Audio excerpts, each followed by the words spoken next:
Welcome to Count Stackula on YouTube. Thank you so much for watching another one of my videos. So today we're going to take a look at some Kingdom of Bhutan lunars. So let's dive in. All right. Now this is a lesser known lunar series that I think deserves some attention because it is rather interesting. And let's start with, well, as close to the beginning as we can get, and that would be the 2017 rooster. Now, what's interesting about this series is that it actually started in 2016, and I don't have the year of the monkey from 2016 because it's actually quite rare. You see, when they first started this series, they only came out with the proof coin version, and the proof is also actually a colorized version, so it doesn't have this same depiction on the reverse of the coin, or technically maybe the obverse, I'm not sure. But with the colorized proof, they only made 10,000 of those monkey coins in the 1 ounce form. And it comes to us from the Singapore Mint. But yeah, colorized proofs, not really up most people's alley in terms of value and price. So, but, you know, it was a beautiful design. And I'll throw a picture up on screen for you to take a look at the monkey. But the year after, they came out with this coin, which is obviously the rooster. And it has a similar design. All this animals in the series maintain this same artistic design elements with the drawing of the animals. And I think it's absolutely gorgeous what they've done with it. Now you'll notice with this 2017, you have somewhat of a mirrored field and proof-like devices. And I think that's really nice. And however, correct me if I'm wrong, but I believe that this coin, when they came out in 2017, they released a very sizable mintage of 200,000 of these coins. It could be different for this one, but I'm not 100% sure about that. However, the funny thing is, you really cannot find these anywhere. Now, I might be mistaken that they came out with these in that mintage, because it could be that I'm thinking of the year after that, which would be the dog. This is definitely a high mintage coin, and you can find it readily available on the secondary market even today at a decent price, because they made so many. These are actually quite rare, so leads me to believe that maybe there's less of them than the 200,000 that you get with this, and that you also get with the subsequent release. But let's take a look at the dog.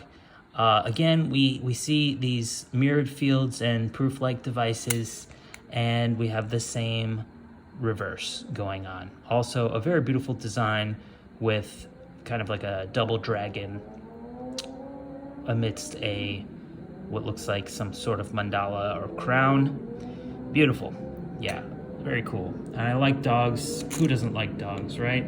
So this is a real nice one. Moving on, we have the Year of the Boar, which was from 2019. And yeah, it's a cute little piggy design that you see there. And yeah, I'm not really sure what the denomination is NU, so I'm not gonna take any guesses there. But we do see in English 1 ounce 999 fine silver 2019 Year of the Boar. So they kept it pretty cool, pretty simple. Kingdom of Bhutan. They do have some interesting calligraphy script in the native language down there. No idea what it says. I imagine it's probably something to the effect of related to the lunars, but you never know. Could be something else. So yeah, again, we have another sizable 200,000 mintage on this guy and this guy. Not so sure about this guy. It's really hard to find some data on that stuff, but I'll see what I can do. Moving forward, because in 2020, they made a change. And we got the rat, year of the rat. Now, let's take a look at the previous year and compare the two. Right off the bat, you can see there is obviously a finish variation going on here. So these are mirror-like fields, whereas these are more matte-like fields, more typical of a business strike. And while this is frosted devices, this is also frosted devices. So basically they just changed the fields, and I think the devices are maybe less proof-like, to be honest. So yeah, they don't pop quite as much, so they changed that. They also changed the mintage. I believe, I could be wrong, I'm gonna have to double check that, but I know by the time they came out with the 2021, they absolutely did change the mintage on these coins from 200,000 to 50,000. So they decreased the mintage along with the finish. I am assuming. I'll verify the best I can, but from my research previously, that's the figures I have in my head. But definitely this one is a 50,000 mintage, and so you know, it piqued my interest. But I also really like this. This is actually when I jumped on this series with the Year of the Rat, so I picked up a couple of those because I really liked it, and then I picked up a couple of the Ox for year of 2021. And let's just take a moment to appreciate the caricature of the Ox, which really doesn't look very good. It doesn't look very much like an ox, more like a ghostly blob character style going on there. Yeah, not very true to the animal, but hey, it's still cool, and I like it, and I bought it. But where are we now? Let's see. We got the piggy in there, and okay. So then came the tiger, Year of the Tiger. Who could forget 2022? This was actually really cool. I do like this design. You know, it does look somewhat like a tiger, kind of curled up there a little bit. Certainly has some features of a tiger, more like a, you know, animated character. But again, the mintage remains the same at 50,000, and they do pretty well in this price range. I think the Year of the Tiger in any Lunar series tends to do better than most other of the animals in the coin series. So, you know, I also picked up a couple of those. Yeah, what I really wanted was have two of each, you know. But let's take a look at the most recent release, because it did already come out, the 2023 Year of the Rabbit. And I guess I could have included this in my 2023 stacking strategy video. I don't think I did. Maybe I forgot that I picked one up. But actually, I picked two up. Yes, this is a really cool looking rabbit. Definitely looks like a rabbit, no question about it. Really nice design. Also with the 50,000 mintage and same character style. So, you know, very cool. But let's talk about that elusive 2016 monkey, because I'm sure that's all you guys are wondering about. Because how can you collect a series and not get the first one in the series? Well, I'm here to tell you, you can. You can get that elusive colorized proof monkey if you want. If you are a die-hard collector of the Singapore Kingdom of Bhutan lunars. Yes, I'm going to reveal my secret today if you'd like to, but I don't suggest you do it. I don't suggest you take me up on this. However, after some searching, I was able to find the 1 ounce proof 2016 Year of the Monkey colorized silver coin in a perfect MS70 condition, graded by NGC, with a cool label, a cool Lunar Monkey label, as I recall, on the Singapore Mint website, the official Singapore Mint website. Last time I checked, there were 20 of them available. And that's great. Only problem is the price. Yes, for a 1 ounce silver proof colorized coin, the first in the series, you gotta cough up a cool $130 or $140 last time I checked. However, that's not all. If it were just $130, maybe I would consider it, to complete the collection. However, that's not it. They charge an obscene amount of shipping because they go through international DHL, and international DHL is obscenely expensive. And I think it was something like more than the price of the coin to actually ship the one coin. Literally, so if you bought one, you'd be paying roughly $300 to $350 for the coin and the shipping. So that was what was a deal breaker for me, and I was like, you know what? I don't want it. It's not that important. I don't care. The monkey is cool looking, but it's not worth that much to me, even as a collector. Now, I did even think about the possibility of buying more than one because, hey, maybe I could sell one, get some of my money back, right?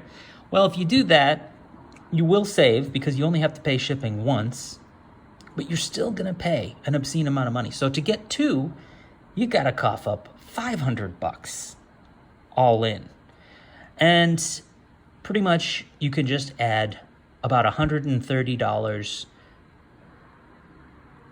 for however many more you want in your cart, and I just don't see the value in that. So, but if you want to complete your collection, that is the way to do it. And perhaps one day, if I have enough people who want to go in on it, oh boy, that would be a bad idea. Maybe we could work something out, but I don't think so. I don't really want it that bad. It's not that important to me, especially being a colorized proof coin.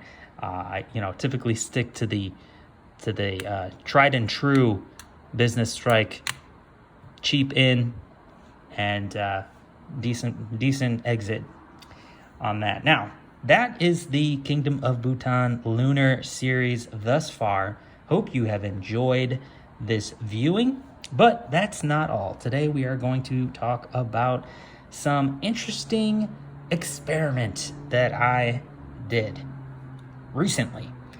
And as I have mentioned on the channel before, I do like to do some work with gold plating, antiquing, various types of silver finish methods. And I've showed a couple of them on the channel before. I have one more to share with you today, and that is this guy. Yes, so what you are looking at is a first attempt at gold gilding, 24 karat gold gilding, a 1 ounce silver round. Okay, and I did this myself. And, well, what do I have? I have a proof of concept. It worked. My method worked. As you can see, it's nearly flawless. The only issue that I observe, and you'll see also there are some more issues, so I don't want to disappoint. I am showing you the better side of the two. But you'll see that, sorry for the shaky cam, that here by the U, it didn't quite plate as well as the rest. So it's not perfect, but what I was aiming for was obviously all the Peanuts characters, the text, and the rim. And I got that, and I was really excited. But, and I'll probably just keep this as a, little souvenir to remember my partial success, because as we flip it over and look at the other side, the Charlie Brown side, let's just take a quick look at that beautiful gold rim, that beautiful gold reeded edge. Let's get ready for a little disappointment. And here we go. So unfortunately, this side did not pan out as planned. And there was some bleed through over there, pretty much on every character, and even on the rim there was some unfortunate bleed through on my very first attempt at partially gilding a silver 1-ounce round. But valuable lessons have been learned, and fortunately, this coin is not a loss, because honestly, I'm happy to keep it as it is for now, because I do see it as a partial success there. My first attempt went fairly well, but it could have gone a little bit better. I realize there may have been some things that I could have done differently to get this side a little bit better, and I don't think I'm done making this excuse me, I don't think I'm done working on these special finishes. I don't consider this a failure. It's definitely a proof of concept that my method could work, but I'll be honest with you, this is very difficult. I would say it is almost not worth the effort, because not a lot of people like gold-plated coins anyway. Not a lot of people like gold gilded coins or partially gilded coins. And but now I know that if you're gonna pay up for something like this, it's worth it. It's worth it with these partially gilded ones. Of course, I could always save this by dipping the whole thing in the gold plate, and then it would just all be gold. And yeah, I could just market it as a gold-plated coin, and but I like the fact that I tried, and although it was a partial success, I may just keep it as my own personal pocket piece, if you will, to remember my my first attempt at doing this. So I hope you've enjoyed this viewing, and there's probably going to be more of these to come, especially if you like this video and you like the kind of stuff that I do. If I can produce more of these, let me know if you'd be interested in purchasing something like this, because I could definitely hone my skills, and maybe I could get it perfect next time. At least that's the hope. So this is Count Stackula. Thank you so much for watching another one of my videos. Please do like, share, comment, and subscribe. Check out the links down below in the description if you'd like to pick up one of my 3D printed boxes for all your coin storage needs. And we'll catch you on the next one. Peace.